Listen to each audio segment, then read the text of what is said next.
약 30분간 총재님께 질문을 하겠습니다. 제가 오늘 사회를 맡은 사람으로서 질문 두 가지를 먼저 하고요.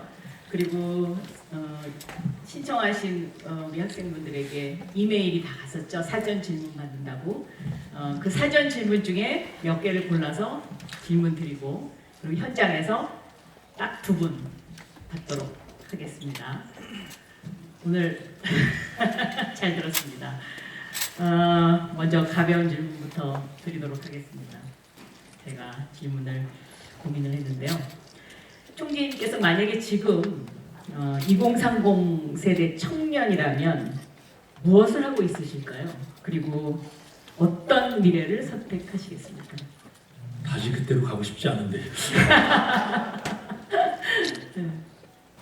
사실 저는 아까 맨 처음에 했지만 여러분한테 개인적인 그런 조언을 할 만큼 제가 제 인생에 자신 있거나 또 그렇게 생각하지 않는데요.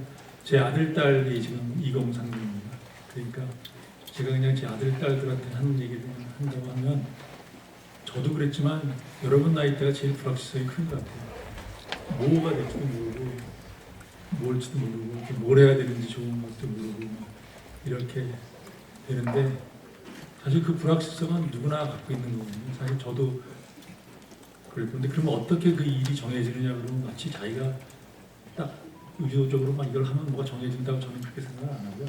그렇죠. 우리 아들, 딸도 맨날 물어보면 이거 하면 어때? 저거 하면 어때? 그러거든요. 그래서 저는 답을 뭐라고 하냐면 너 좋아하는 거 해라. 자기가 좋아하는 게 잘하는 거면 두 번째 나오는 답이 뭐 좋아하는지 잘 모르겠다는 거예요. 그러면 저는 해주는 답은 좋아하는 게 뭔지 모르지만 싫어하는 게 뭔지는 알아요. 저도 대학에 경제학을 전공했는데 저는 사회과학 대학을 갔는데 이거 저 다른 학문을 폄하하는 게 아닙니다. 법학 수업을 딱 들어가면서 도저히 못하겠더라고요.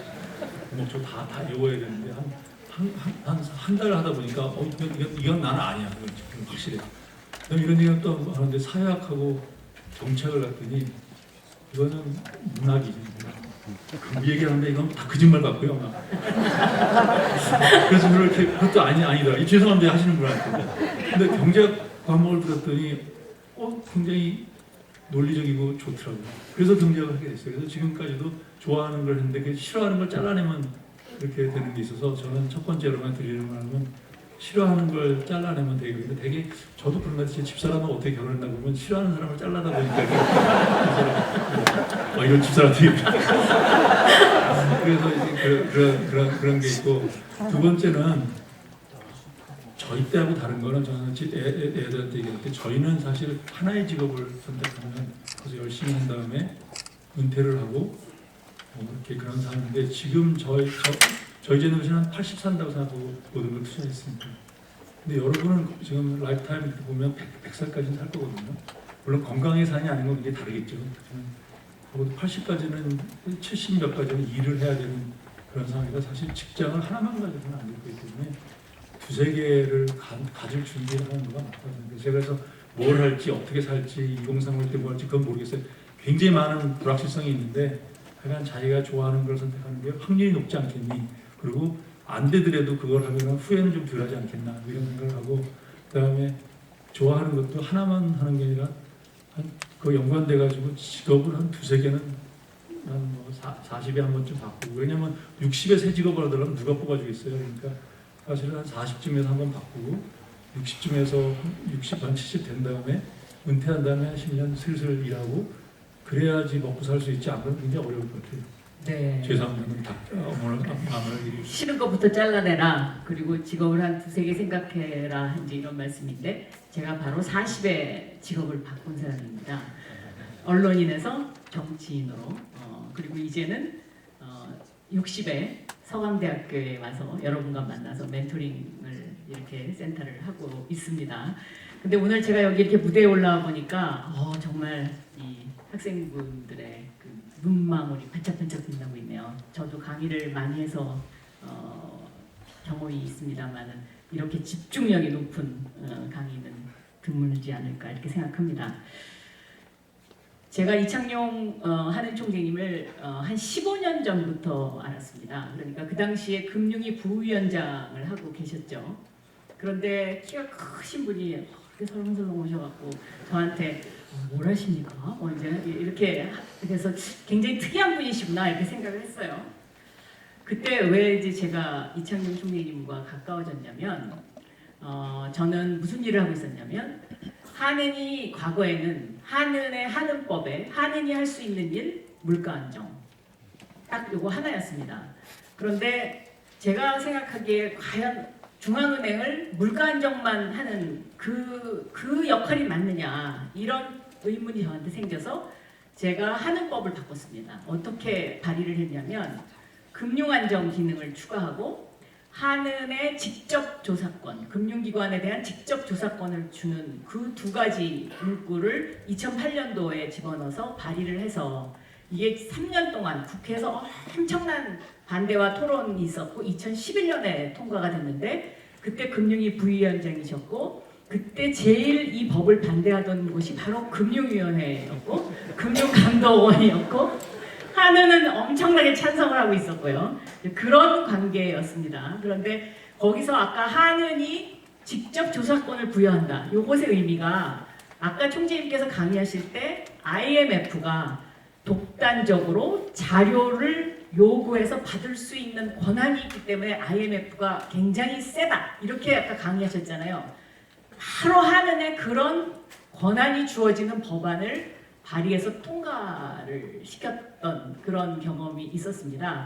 그때 아마 총재님 속마음은 찬성을 하셨는데 겉으로만 반대하신 거죠? 이렇게 물어볼 때 여러분 절대로 속마음을 얘기하면 안 되고 당연합니다라고 말씀. 그 저한테 오셔갖고 머리를 꼭 잡고 하시면서 이런 거 왜 자꾸 하시는? 근데 제가 그때 딱 얼굴을 이렇게 뵈니까 진심으로 반대하는 것 같지는 않았어요. 그래서 저하고 그거를 계기로 해서 밥도 먹고 뭐 이렇게 해서 이제 오늘날 이렇게 이제 바로 그 제가 발의한 한은법의 물가 안정, 금융 안정 그리고 직접 조사권을 가지신 총재님이 되셨는데요. 지금 이제 그때는 벌써 15년 전이고요. 디지털 시대가 왔고 디지털 경제가 왔고 이제 AI 시대가 오지 않았습니까? 그러면 이렇게 대전환이 있는 이 시대에 한은의 역할이 좀 더 변해야 되겠다 이런 건 느끼신 적 없으세요? 우선 감사드린다는 말씀 드리고요. 네, 속마음 감사합니다. 어떨지 모르지만 박 장관님께서 뭐 해외 나가서 AI 연구를 많이 하고 오셔서 AI 는 굉장히 큰 토픽입니다. 어떻게 바뀔지 모르겠고 그래서 지금 저희가 하는 입장에서 어떻게 하고 있냐면 사실은 저희도 이제 많이 따라가고 저한테 제일 큰 걱정은 하는이 독자적으로 AI에 얼마의 돈을 써야 되느냐. 우리가 지금 굉장히 많은 AI 하는 사람들이 있는데 그냥 상업적으로 돼 있는 프로그램을 사서 나중에 따라갈 건지 아니면 우리 스스로가 돈을 투자할 건지 이런 거가 더 현실적인 문제인데요. 저는 개인적으로는 AI를 많이 씁니다. 쓰는 게 주로 이제 랭귀지 모델이다 보니까 뭐 번역하고 그다음에 문서도 요약하고 많이 써서 직원들도 많이 쓰라고 이제 굉장히 많이 시키고 있는데 저는 여러분은 아마 지금 젊은 제너레이션은 지금 저희 하는 직원보다 훨씬 더 많이 쓰실 거예요. 그래서 자기 휴먼 캐피탈 늘리는데 굉장히 도움이 될 것 같고 저는 이제 거시적으로 하는뿐만 아니라 우리나라에 있어서는 AI가 굉장히 큰 기회라고 생각하는데 그렇습니다. 예. 특히 우리는 다른 나라는 AI를 어떻게 미국 빼놓고 사실 AI 기술을 갖고 있는 나라가 어디냐면 미국, 중국, 우리, 러시아 정도 이렇게 되는데 우리가 굉장히 거기서 상당히 미국만큼 아니지만 높은 수준을 가지고 있기 때문에 생산자로서 보면 우리가 AI 칩을 만들 수 있는 나라가 별로 없잖아요. 그래서 지금은 엔비디아 나가는 서버 칩만 얘기하고 있는데 사실 AI가 좀 더 발전되게 되면 이 디바이스로 나가는 칩을 만들게 되면 우리가 굉장히 많은 베네핏을 얻을 수 있어서 생산자로서의 베네핏도 굉장히 많이 얻고 또한 우리 젊은 제너레이션이 저는 굉장히 다이나믹하다고 생각하고 IT 인프라가 좋아가지고 저희 젊은 사람들이 AI 쓰고 있는 거가 저는 미국 빼놓고 다른 나라에 갔을 때 젊은 사람이 쓰는 것보다 훨씬 많이 쓰는 것 같아요. 저도 제 아들이 매일 쓰면서 일하는 거 보고 그러는데요. 그래서 우리가 하들 이게 불평등을 어떻게 가져올 거고 어떤 조합이 없어질 거고 막 이런 고민 많이 하는데 사실 그 고민은 사회적으로 해야 되겠지만 개인 입장에서는 사실 AI를 써서 자기 생산성을 얼마나 올리고 그런 거가 굉장히 개인한테 도움이 될 것 같아요. 저는 특히 궁극적으로는 AI 써서 랭귀지나 이런 문제가 없고 그러면 이때까지 우리나라가 물건을 수출했는데 나는 앞으로는 AI를 이용해서 자기를 수출할 수 있으면 여러분 저항마켓이 굉장히 늘어날 거예요. 서비스 수출이죠. 여러분이 스스로 하나하나가 AI를 통해서 랭귀지나 이런 거 훨씬 더 쉽게 커뮤니케이션 할 수 있으면 여기 능력 있는 AI로 잘 무장이 된 여러분이 해외로 안 나가면서도 그 해외에 있는 사람 직장에 취직할 수 있는 기회가 많이 올 거라 생각합니다. 예, 굉장히 중요한 말씀 해주셨는데 AI가 개인의 생산성을 높인다. 그 말씀은 곧 AI가 기업의 생산성, 국가의 생산성, 학교의 생산성, 모든 생산성을 높이는 이제 그런 시대에 왔기 때문에 저는 그 생산성의 그 효율 가치를 어떻게 우리가 받아들이냐에 따라서 한 사람 한 사람의 좀 더 해야 될 다양한 일들이 더 많이 펼쳐진다라고 긍정적으로 보고 있는 사람입니다. 그럼 이제 여러분께서 주신 사전 질문을 몇 가지 추려서 총재님께 드리도록 하겠습니다. 서강대 수학과의 김도은님 주셨습니다. 디지털 화폐 발행이 경제적 영향과 그리고 디지털 화폐 발행의 경제적 영향과 그다음에 CD 도입이 환율에 미치는 영향에 대해서 질문 주셨습니다. 수준이 상당히 높습니다. 어떻게 대답을 할지 모르겠네요. 우선 CBDC라고 센트럴 뱅크 디지털 커런시 지금 저희들이 연구를 많이 하고 있고요. 근데 일단은 중앙은행 사람들은 CBDC를 왜 만드냐를 할 때 그 마음 중에 하나는 지금 비트코인이라든지 여러 가지 버추얼 커런시가 그리고 스테이블 코인이 이제 기본적으로 규제되지 않고 많이 사용되고 있는데 그거가 통화 정책의 어떤 유효성이라든지 해외에서 자본이 왔다 갔다 하는 것을 마음대로 하게 되면 사실 여러 가지 부정적인 효과도 큽니다. 물론 여러 번 투자해서 돈을 많이 버는 것도 있을지 모르지만 그래서 어떻게 생각하면 이 목적 중에 하나 가장 큰 거는 그 스테이블 코인이라든지 레귤레이트 그러니까 규제되지 않는 여러 버추얼 커런시 가상 자산의 대용을 만들어 줘야 경쟁하지 않겠냐. 사실 이제 갈수록 이 모든 화폐뿐만 아니라 자산들이 여러분 이제 디지털라이즈되고 토큰화 되거든요. 여러분 이제 앞으로 주식, 채권 이런 것도 다 토큰화해가지고 버추얼 에셋으로 사고 팔고 하고 있을 텐데 그거를 결제하는 수단이 지금처럼 화폐면 온라인 바깥으로 나와서 거래를 해야 되면 비효율적이잖아요. 그러니까 이 모바일에서 다 할 수 있게끔 디지털 커런시를 만들어 줘서 사람들이 디지털 에셋을 버추얼 이 커런시를 그러니까 스테이블 코인이나 같은 걸 가지고 페이먼트 하지 않고 공신력이 있는 CBDC를 통해서 할 수 있게 만들어주는 게 하나의 목적이고 두 번째는 좀 더 깊게 하는데 스마트 컨트랙트라고 해서 화폐에 프로그램을 집어넣는 기능을 할 수가 있거든요. 지금처럼 이 돈이면은 프로그램을 못 집어넣는데 디지털 커런시면 화폐에 프로그램을 집어넣을 수 있습니다. 예를 들면 뭐 정부가 바우처를 준다 그럴 때 소득이 어느 이하인 사람의 구자에 다 넣어라 그러면 그것도 쓸 수 있고 또 여러분한테 돈을 주는데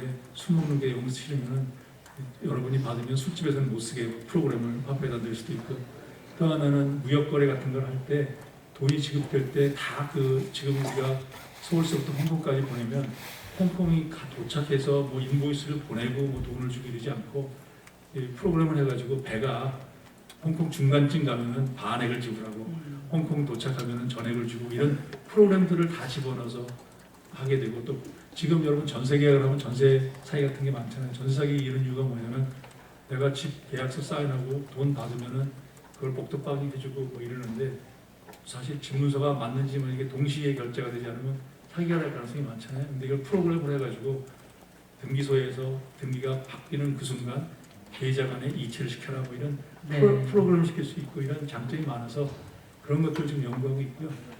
언제 도입할 거냐? 연구는 우리가 굉장히 앞서서 하고 있는데 미국이나 유럽이 도입한 후에 하려고 합니다. 왜냐하면 우리만 따로 도입을 하면 시스템이 안 맞으면 다시 재투자를 다 해야 돼서 사실 전 세계 돈에 이게 아까 얘기하는 국제적인 시각이거든요. 우리만 잘났다고 그냥 먼저 만들었는데 나중에 시스템이 바꾸면 다시 재투자해야 돼서 사실 연구는 많이 하되 미국하고 유럽에서 도입이 되면 그 시스템에 맞춰서 같이 하려고 생각합니다. 준비는 하되 세계적인 상황을 보시고 하시겠다 이제 이런 말씀이시고요. 제가 이 질문과 관련해서 좀 저도 팔로우업 퀘스천을 하나 드리면 최근에 샘 얼트만이 그 AI를 통해서 전 세계가 동시에 결제할 수 있는 뭐 결제 그런 화폐 시스템을 만들겠다 이런 발언을 했어요. 이제 그렇게 되면은 중앙은행의 역할이 어떻게 되는 거냐 여기에 대한 그 의문이 생기는데 여기에 대해서 어떻게 생각하고 계시고 어떤 준비를 하고 계시고? 그게 이제 앞에 얘기했는데요. 샘 알트만이나 이런 민간 플랫폼이 자기가 그런 걸 만든다고 하면 결국은 자기 프로덕트가 그 메인에 들어가게 되거든요. 네. 그러니까 화폐라는 건 시니어리지라고 해서 화폐 발행에 이익이 있는데 우리가 샘 알트만이 만드는 그 도메인에 거기서 주로 하는 거에다가 다 화폐를 전 세계에 맡긴다는 건 또 상당히 다른 위험이 있죠. 물론 다 말은 블록체인으로 다 분권화되어 있다고 얘기하지만 그 분권화의 의사결정을 하는 사람 그리고 그 중에 누가 그 의사결정을 할지 이런 가버넌스 문제는 누군가 처음 만든 사람이 가장 힘이 있을 거 아니에요. 그래서 저희 중앙은행 입장에서는 그렇게 하나의 민간이 화폐를 컨트롤하게 하는 건 사회적 문제가 많기 때문에 중앙은행 간의 커넥션을 통해서 이걸 만들자. 그래서 지금 중앙은행들이 그걸 하는 커넥션을 만들자고 하는 게 지금 아고라 프로젝트라고 해가지고 공신력 있는 중앙은행이 하는 게 좋다. 그리고 이게 스테이블 코인을 만들더라도 결국은 달러라든지 기존 화폐에다가 가치를 연동시키는 거잖아요. 그러니까 결국 화폐의 가치는 공신력에 있고 그것은 공공이 해주는 가 반드시 필요하다.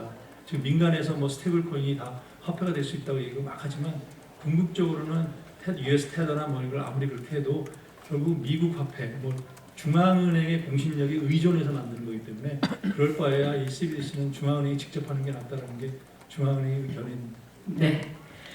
다음은 서강대 화공생명공학과의 심건우 학생이 질문한 것입니다. 저금리 시대가 상당히 오랫동안 지속이 됐는데 이제 그 저금리 시대의 끝자락이 왔습니다. 고금리 시대가 장기간 지속될 경우에 젊은이들의 사회 진출과 투자 그리고 사업에 진출하는 방식은 어떻게 변화할 것이라고 예측하시는지 그리고 개인은 이러한 시대에 어떻게 대응해야 하는지라는 질문이었습니다. 질문의 요지는 이제 인플레도 높아지고 그러니까 과거에 금리도 낮고 인플레도 낮은데 지금 고인플레이션 시대가 되고 사회가 각박해졌으니까 어떻게 사냐는 하소연 같은 거거든요. 약간 그런 것도 있는 것 같습니다. 그렇지만 굉장히 수준 높은 질문을 했다. 그리고 여러분 이해하시죠? 한은 총재님의 발언이 이게 금융시장에 굉장히 민감하기 때문에 오늘 같은 자리에서는 저희가 너그럽게 포용해드리는 것이 우리 총재님을 더 이렇게 우리와 가까이 할 수 있는 그래서 아마 다음에 한 번 더 IMF의 단점에 대해서 지금 질문한 이유는 네. 이제 관계없이 제가 해석한 대로 한다면 저는 경제 상황이 어떻게 바뀌든 어려운 일은 항상 있게 된 말인 것 같아요. 그러니까 지금 그 질문하신 분의 의도가 어떤지 모르겠는데 젊었을 때 되게 어려운 거예요. 다 어렵고 이런 얘기하면 뭐 무책임할지 모르지만 사실은 어렵다 쉽다라는 건 저는 굉장히 주관적이라고 생각합니다. 네. 그 안에서 이렇게 좀 이자율이 높아서 이런 것보다도 본인의 어떤 면에서 본인의 자산을 많이 그때 어떻게 살아갔으면 좋냐면 본인에 대한 수요를 많이 키워라 이게 경제학하는 입장에서 말씀드리는데 저는 사실 제가 다시 이걸 말이 또 길어졌는데 저는 저희 경제학을 잘못 가르쳤다는 생각이 많이 들어요. 제가 만약에 지금 학교를 떠나서 바깥에 나왔다 보니까 여기 경제학과가 몇 명인지 모르겠는데 우리가 경제학의 독점을 가르치잖아요. 독점. 그 독점을 어떻게 가르치냐면 독점이라는 건 나쁜 거다. 왜냐하면 독점을 통해서 가격을 많이 받는 소비자가 손해를 보고 이 가격 탄력성이 있고 막 이렇게 이걸 이용해서 그 하버드 트라이앵글, 뭐 데드웨이 로스 막 이러면서 이게 사회적으로 비난이 많다는 얘기를 하면서 독점이라는 건 나쁜 걸 가르치는데 저는 사실은 거꾸로 개인 입장에서 보면 나의 능력이 독점권을 가질 수 있으면 그만큼 사회에서 내가 더 많은 걸 받아들일 수 있는 그러니까 다른 각도에서 개인의 입장 이윤으로 보면 여러분이 왜 어렵냐 지금 내가 그런 걸 어렵냐면 나를 대체할 사람이 너무 많아요. 나를 대체할 사람이 너무 많으면 어려워요. 인프레가 높던 인프레가 낮던 그래서 지금 그분이 어떻게 살면 좋겠냐 그러면 인프레 걱정하지 말고 너에 대한 수요가 독점적이게 만들어라. AI를 사용하는 분이. 그래서 너에 대한 수요가 비탄력적으로 만들어서 그 독점적 이유를 갖도록 노력해라 이렇게 하고 있습니다. 남들이 안 하는 일을 해야 되겠네요.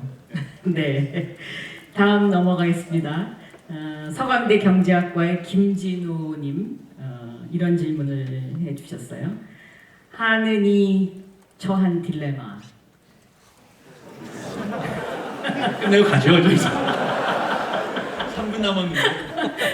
부동산, 환율, 내수 문제 해결 중에 가장 중요하다고 생각하시는 것은 무엇입니까? 이겁니다. 이건 답하기가 쉬워요. 그때 달라요. 정답. 진짜 그때 달라요. 네네. 지금 이 시점에서 중요하다고 생각하시는 것은? 빨리 3분 내에 끝내는 건데. 네, 오늘 이 자리에는 서강대 학생뿐만 아니라 다른 대학의 학생들도 많이 와 계신데요. 고려대학교의 강영성 학생이 질문을 하셨습니다. 미국 대선과 한국 경제를 좀 전망해달라는 질문입니다. 제가 이때까지 외교의 중요성을 이렇게 얘기했는데 4일날 결과 나온 다음에 말씀드리도록 하겠습니다. 아무래도 한 번 더 모셔야 될 것 같습니다. 그렇죠? 네, 한번 힘찬 박수 부탁합니다. 감사합니다.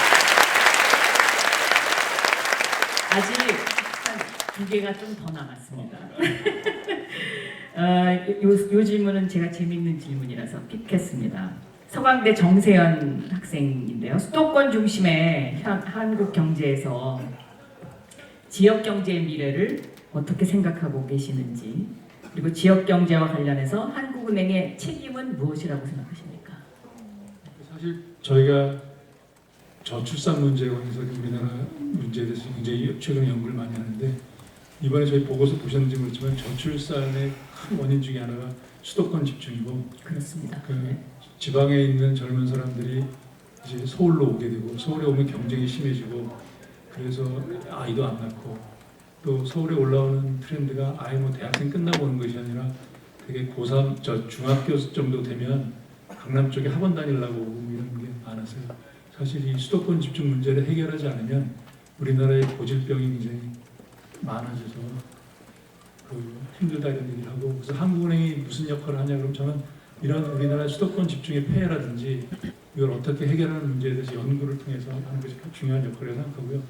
나온 김에 제가 여기 학교 왔으니까 교수님들 계시니까 저희들이 그거의 해결책 하나로 좀 각 학교가 그 고등학교 학생의 비례해서 좀 학생을 좀 뽑아달라. 여기 아마 서울에 있는 학생이 많아서 제가 이런 얘기하면 인기 없는지 알고 있어요. 그렇지만 그걸 할 때 그런 얘기를 했더니 지금 이게 강남권에 대한 역차별이다. 서울에 대한 역차별이다. 그 다음에 현실성이 없다. 왜냐면 이렇게 다 비례를 어떻게 뽑냐 뭐 이런 얘기가 굉장히 많은데, 저는 사실 좀 생각이 발상이 좀 바뀌었으면 하는 거가, 제가 아까 해외 얘기를 한 거가 전 세계 돌다 보니까 어느 대학도 성적 수준만 뽑는다는 건 없어요. 진짜 그게 객관적이지도 않고 여러 문제가 있고, 그래서 어떻게 보면 여러 지역의 학생들을 골고루 뽑아요. 근데 이제 그렇게 안 하고 우리나라는 그렇게 하다 보면 뭐 이상한 일도 생기고, 그러니까 그게 공정하지 않다는 생각들이 너무나 꽉 차 있어가지고 그걸 벗어나니까 역차별이라고 얘기하고 네. 근데 사실 지금 상황 자체가 굉장히 우리나라가 이상하게 된 거예요. 저는 그래서 다양하게 이걸 이게 만병통치는 아닌데 정부 정책할 것도 아니고, 교수님들 어떻게 생각하면 다양성이 중요하잖아요. 여러 지역에서 애들을 뽑아서 같은 클래스에 있는 거 굉장히 중요하고, 우리나라에서 지금 보면 다른 지역에 편차는 없어요. 서울하고 강남 지역만 많지. 그러니까 지금 지방 학생들이 지금 평균적으로 서울 학생이 한 16% 되고 지방 학생이 84% 되거든요. 84% 되거든요. 그러니까 그냥 지방 학생을 한 80% 지금 보통 80% 뽑겠다 학교에서 그렇게 해서 그냥 이렇게 비율로 맞춰서 뽑으면 저희는 많은 문제가, 그 문제가 모든 걸 해결하지 못하겠지만 비정상이 정상하고 수도권 집중을 바꿀 수 있는 하나의 단초가 되는 것 같아요. 이런 얘기 하면은 역차별이고 뭐 왜 성적순을 뽑는 게 공정한 거 아니냐 이런 얘기가 많은데, 여러분 한번 저희 보고서 한번 보십시오. 성적순을 뽑는 거 실증적으로도 성적순을 뽑는 것이 반드시 공정한 게 아니라는 그런 분석도 해놨고, 또 이게 기본적으로 전 세계에서 가장 보편적인 거다. 그리고 불가능하다고 하시는데 교수님들 마음만 먹으면 할 수 있습니다.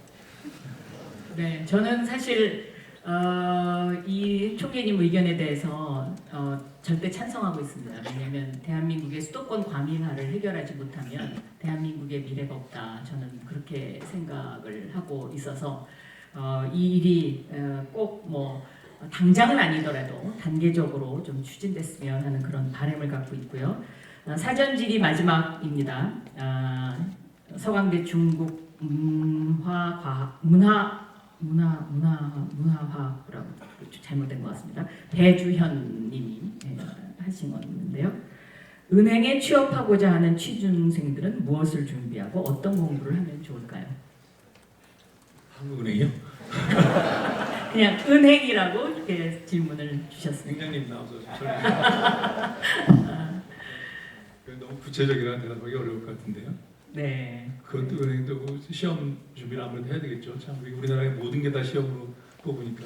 네. 그래도 어떤 책을 읽었으면 좋겠다. 뭐 이런 제가 얘기하고 싶은데 제 교과서를 쓴 저자로서 굉장히 오해를 받을 것 같아서 얘기 안 하겠습니다. 네, 이 정도면 아마 충분히 다 무슨 말씀인지 알아들으셨을 거라고 생각하고요. 이제 현장에서 질문 두 분 받겠습니다. 먼저 서강대학교가 아닌 대학에서 오신 분 중에 질문하실 분 있으면 손 들어주세요. 네, 여기 네, 남자분, 네, 그 가운데에, 네, 여기, 네. 안녕하세요. 저는 고려대학교에서 강연 들으러 온 이동성이라고 하고요. 네, 강연 너무 잘 들었습니다. 감사합니다. 여쭤보고 싶은 거는요.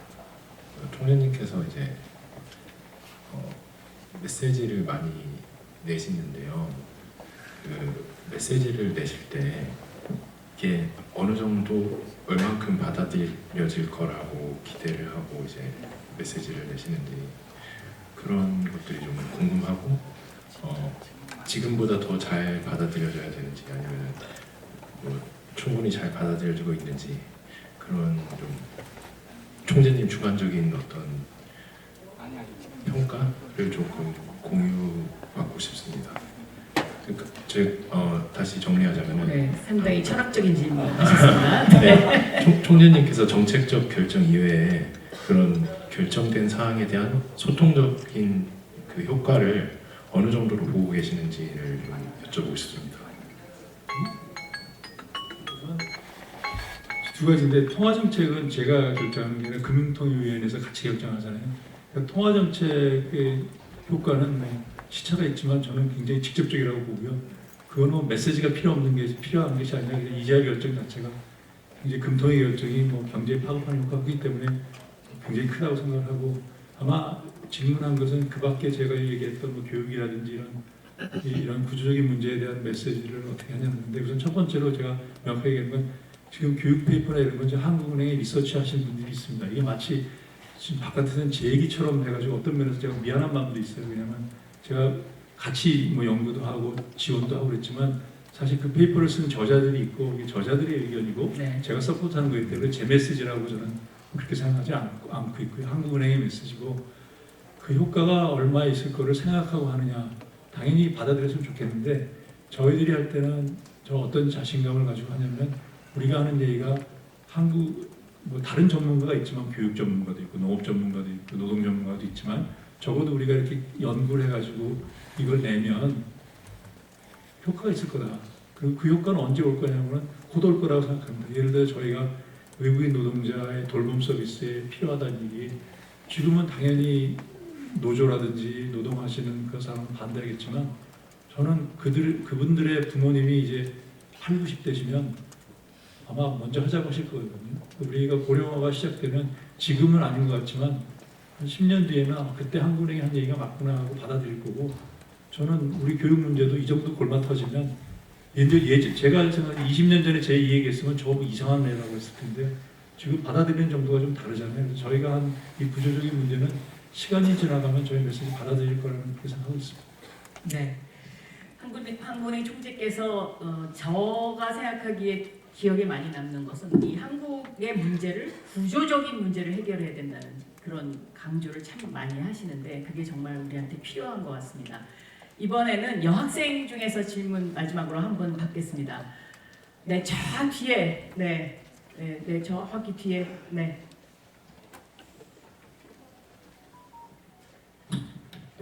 저는 한양대학교 미래인재교육원 경영학부 3학년입니다. 그 총재님 말씀 너무 잘 들었고요. 좀 네. 순수하고 좋으신 분 같아요. 지금 미국하고 중국 패권 싸움에 있어서 중산층을 많이 이렇게 좀 깎으려고 한다고 표현할까? 그런 것 같고 저희도 중산층 입장이고 그 집값이 한 번은 폭등할 수 있다고 생각을 하고 있거든요. 그 고령화는 이미 시작했지만서도 한 번 오를 수 있다고 보고 우리도 일본처럼 민법도 똑같지만 그거에 좀 따라가고 있다고 저는 개인적으로 의지를 좀 가지고 있습니다. 그리고 달러도 한 번 더 오를 것 같기도 한데 좀 많은 말을 하고 싶지만 좀 떨려서 말을 못하겠고 일단 중산층을 세계에서나 국내에서나 좀 쉽게 표현하면 좀 깎아내리고 정치하기도 편하고 세계에서도 그렇게 하려고 하는 그런 의도가 느끼고 있어요. 그런 부분에 있어서 좀 중산층을 좀 어떻게 살릴 수 있는 방법은 없는지 그에 대해서 좀 말씀해 주세요. 중산층의 복원 방법. 어려운 게 중산층뿐만 아니라 사실은 최근에는 자영업자하고 취약계층이 굉장히 어려운 건 누구나 아는 사실이고요. 경제를 하는 이유가 다 잘 살자는 그 경제재민의 뜻의 경제의 뜻 자체가 여러 사람을 잘 살게 하는 그런 게 있기 때문에 저희가 구조적 페이퍼 쓰고 뭐 이러지만 사실은 저는 그거의 하나 해결이 의식주. 우리나라 지금 비싼 게 뭐냐고 집값이 비싸고 그다음에 먹을 거가 국제적으로 비싸고 그다음에 옷은 우리나라가 비쌀 이유가 없는데 자꾸 명품만 서로 찾아서 비싸고 뭐 이런 그래서 이런 기본적으로 국민의 생활에 대한 기본적인 거를 어떻게 하면 적당한 가격을 주느냐 중요하고요. 그런 면에서는 집값 잡는 거는 저는 굉장히 중요하다고 생각해서 지금 저희 통화정책할 때도 고려하고 있고 최근에 로제 아파트가 되면 아파트값이 오를까 봐 상당히 고민하고 있습니다. 네.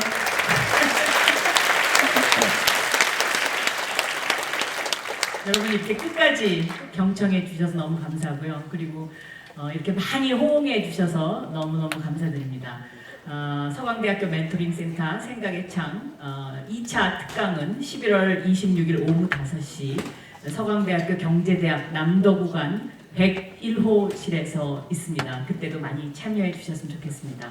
그리고 오늘 이창용 총재님, 기다리 아저씨와의 대화 너무너무 유익했다고 생각합니다. 여러분도 그렇게 생각하세요? 네, 감사합니다. 네.